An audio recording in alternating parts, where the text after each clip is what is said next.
welcome to Trying Times. If you're new here, my name's Carmen. Welcome. We're basically besties now. So, yeah, thank you for tuning in. That's it. That's the whole episode. No, my name's Carmen, and this show is basically just meant to feel like a chill and fun phone call with a friend, or almost like a session of us catching up and just talking about really a bunch of random stuff. This episode in particular, though, is going to be a little bit more personal, I think, than the last few that I've done, as it's going to pertain to my birthday and a very, I guess, milestone type age, if we want to call it that. Before I say that, though, I will acknowledge the elephant in the room for anybody that might actually listen to this regularly or tune in regularly. I tend to post once a month, and I'm not going to beat around the bush and avoid the fact that I didn't post anything last month.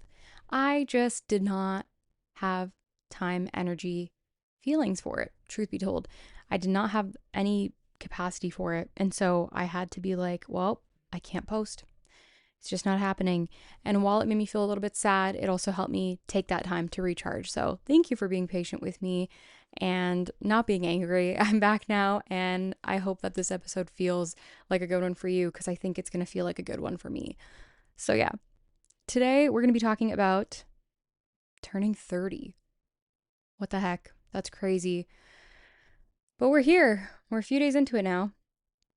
Can report that I feel exactly the same, except my back just hurts a little bit more. And I don't even think that that's attributed to age. I think it's attributed to me not stretching. That's something you have to do as you get older, stretch. And I've not been doing it enough. So yeah, that's not what the whole episode's about. I want to talk about the idea of this being a milestone.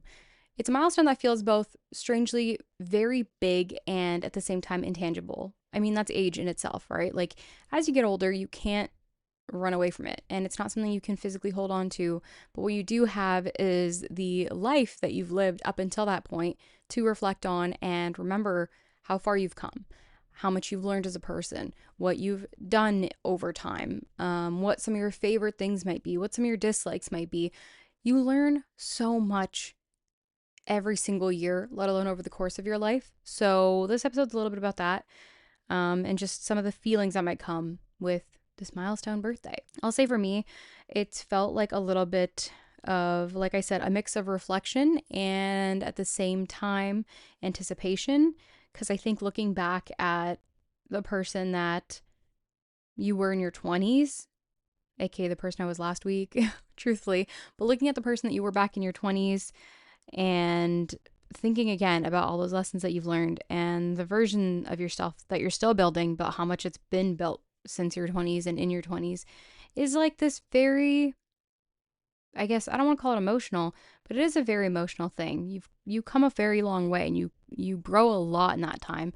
So it's not something to be discounted. And that's why in this episode I want to talk about all of that, really, and I want to share what stepping into my 30s has taught me about growth, perspective, and then also the subtle ways that life shifts once you reach this decade. Don't get me wrong, I think I have a lot to live here. I have a lot to learn, a lot to live, a lot to laugh, a lot to love, but I just want to share off the top of my head some of those things. So, as I always like to do, I love sharing some sort of a statistic or a fun scientific fact if I can find one. So, for this one, I actually found that research shows that the late 20s to early 30s is often a period of identity consolidation. What does that mean? Let's learn together. It basically means it's this time where people gain a stronger sense of self and clearer priorities, which sounds kind of ideal to me and honestly incredible. But basically, what it means is that by the time you hit the age 30, most, if not a lot of adults, have experienced a shift in emotional regulation.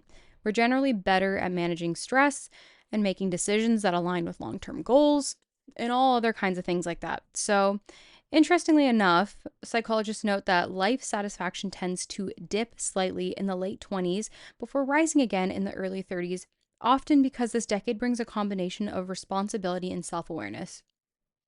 Which kind of made me think the other day, because a lot of the time as you're ending really any era, like as a teen, for the longest time, if someone was like, oh my God, what was your favorite age to have lived so far? I would have easily have been like, oh, probably like 19. I just felt like that was a really good age for a long time. Would I say that about 29? I don't know. I personally didn't dislike it at all. I actually learned a lot about myself. I put myself into a lot of rooms and spaces where I had to step out of my comfort zone. And I think that that was really important for me to do. So maybe I would say, I guess, a decade later, 29 was my favorite. But I think in my 20s, I experienced so much more that it's hard to pick one age where I'm like, oh, I really love this age, or this was a really good time, where I learned a lot about myself, because I felt like I learned so much over the course of all of those years. It's kind of insane to think now that I've exited it and I'm starting a new chapter, if you will. But it's also very exciting. So I think a lot of that idea of a dip slightly in your late 20s comes from this idea of like, oh my God, this time's like, it's just rushing and so much is going on and it's so hard to keep up and I don't know what to do. And am I failing? Am I doing okay? Am I doing enough? It's scary. It feels a lot of the time like you need to be doing more, or that you maybe haven't done enough for the point that you're at. I mean, as humans, we're constantly comparing ourselves, whether we like to admit it or not. It's just a thing. We compare ourselves, even if on the other side of what we're comparing, we don't even want that. We don't even want those things, or we don't even care for those things, but yet we still do it anyways because it's just in human nature. It's how our brains work. We compare everything, and it's sadly just how it is. Now, does that mean we can live a life where we're not letting that lead everything we do? Of course. But for the sake of this, I think that's where, in part, that dip in our late 20s comes from. It's this race against time where we're putting all this pressure on ourselves when we actually don't have to put all this pressure on ourselves because nothing's ending. We're literally just learning more about ourselves and growing. So that's a big thing I've noticed. And then it says that there's a rise again in the early 30s. And I think that, like it mentioned here, comes from this combination of responsibility and self awareness, because you now have the opportunity to take all of the things that you've learned in the world and then take all of the things that you've learned about yourself and live with that and do what you want to do, which is actually kind of incredible if you ask me, because that just means you have more autonomy over yourself. And maybe that's not the case for everybody all the time. Of course, that makes complete sense.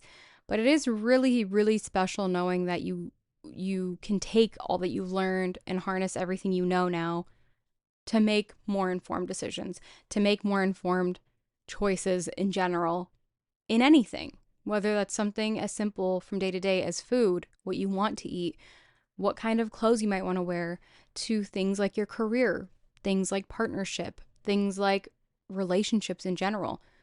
It's kind of exciting to know that there's so much that can be impacted from what you've learned and how much you can do with everything that you've learned. So, enough about the scientific facts here.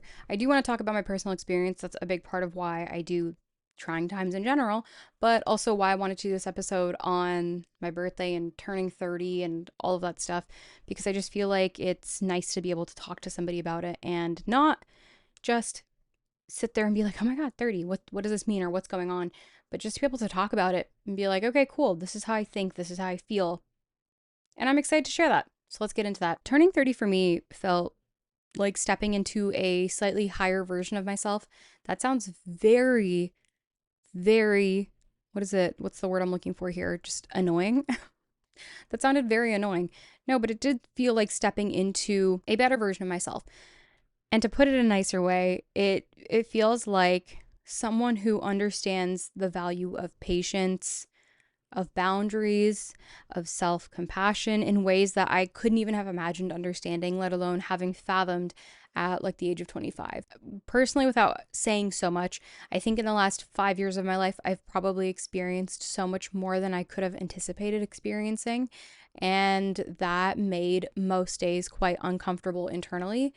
And it really stretched my 20s out to a point where I did not know how I was going to be functioning the next day or the next year, what have you. And it was a very difficult time.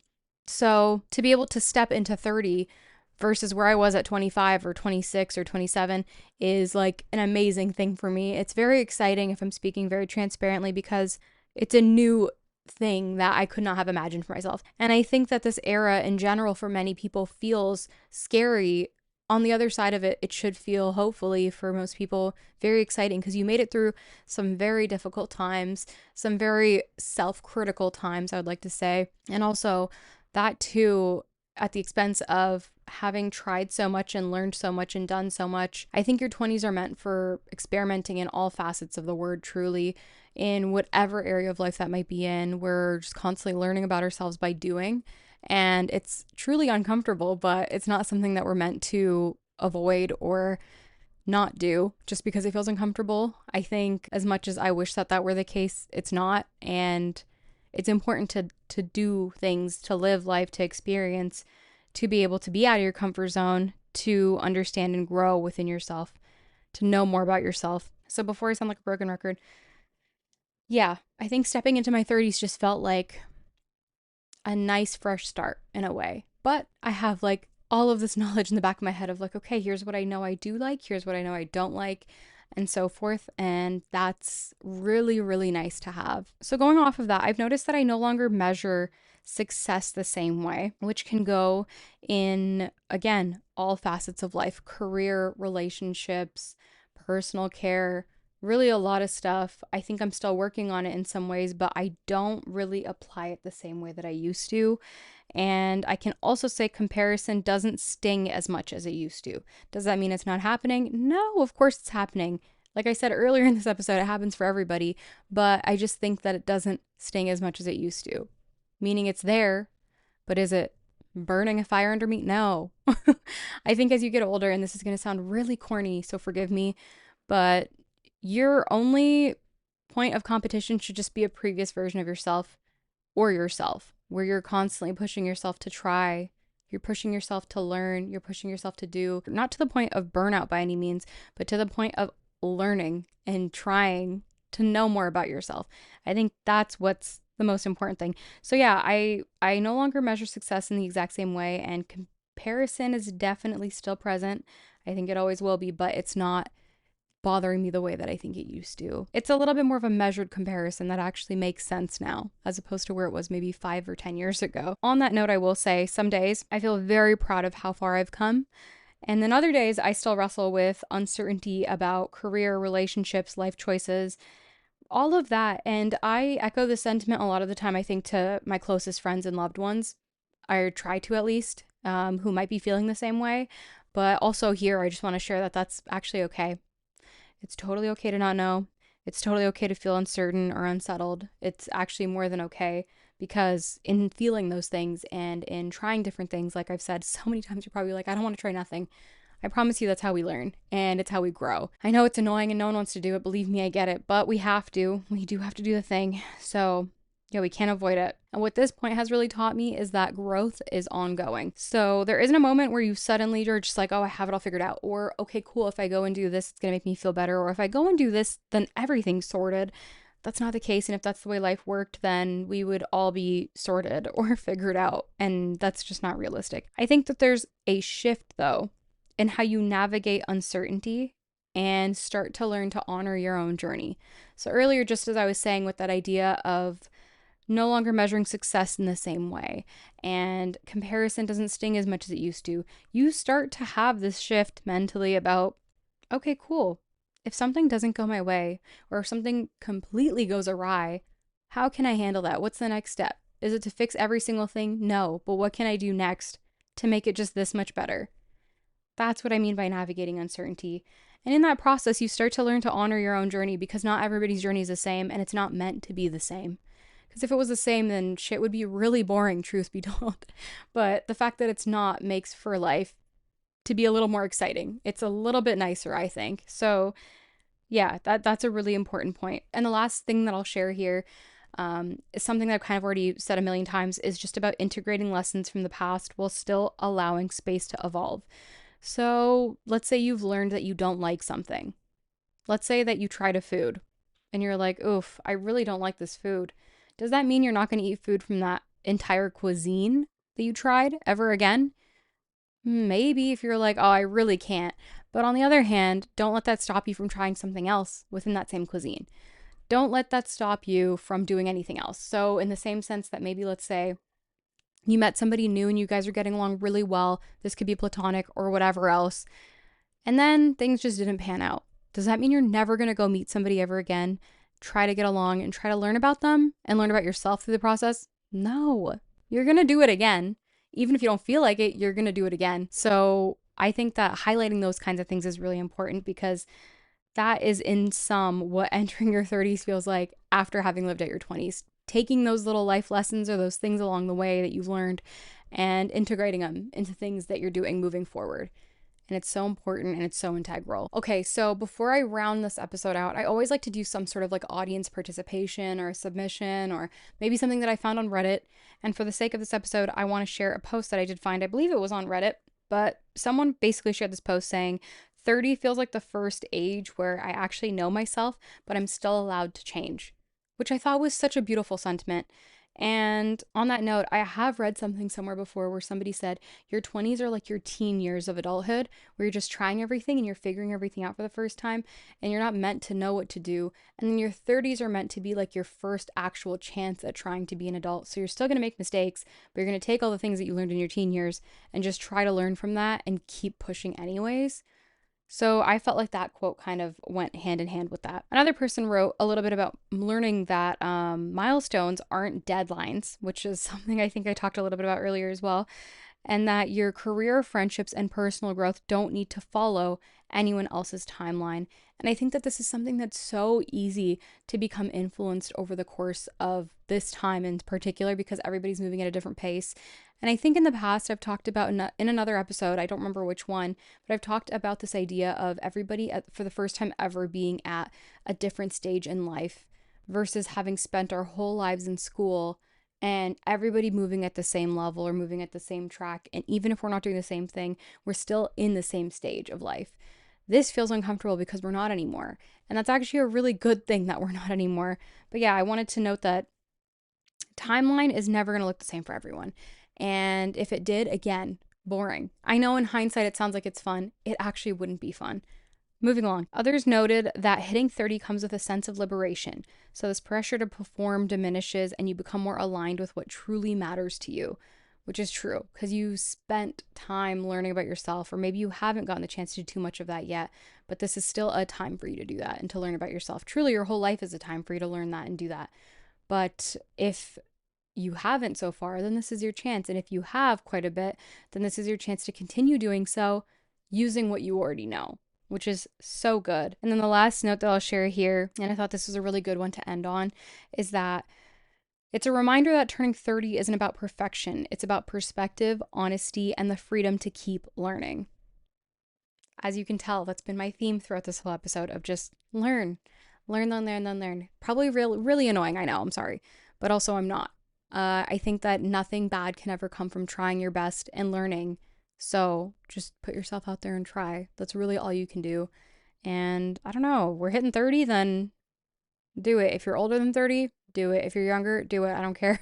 If you feel like trying something, just go do it. Because the worst thing that you can learn from it is that you don't like it, but you tried. And that's really it. That's all I have to say. Yeah, this episode was a little bit all over the place, but it was also a little bit funny to record after having taken the month off and not recorded at all. So I wasn't sure how it was going to go, but I actually really enjoyed this and it felt really nice to do. I'm not going to lie. I'm really tired today and have the worst headache. So I wasn't really feeling up to doing anything, but I'm glad that I sat here and did this because it actually felt nice to be able to talk my thoughts out, share them, and hopefully they resonate with you. And if they don't, then thank you so much for listening either way. I appreciate your time and your energy and your care. So thank you. If you ever want to chat, which please do, please feel free to message me on Instagram at the Trying Times Podcast. I'd love to talk to you more about maybe what you've learned in your life so far, regardless of age, or things that maybe you want to try or things that you want to do. Maybe you're nervous to do it. Hit me up. Let's talk about it because I too get nervous to do things and then still I try to force myself to do them anyways. So I'm here to encourage you if you need that too. But yeah, I appreciate you listening and sharing your time with me. Thank you so much. We'll chat again soon, okay? Bye.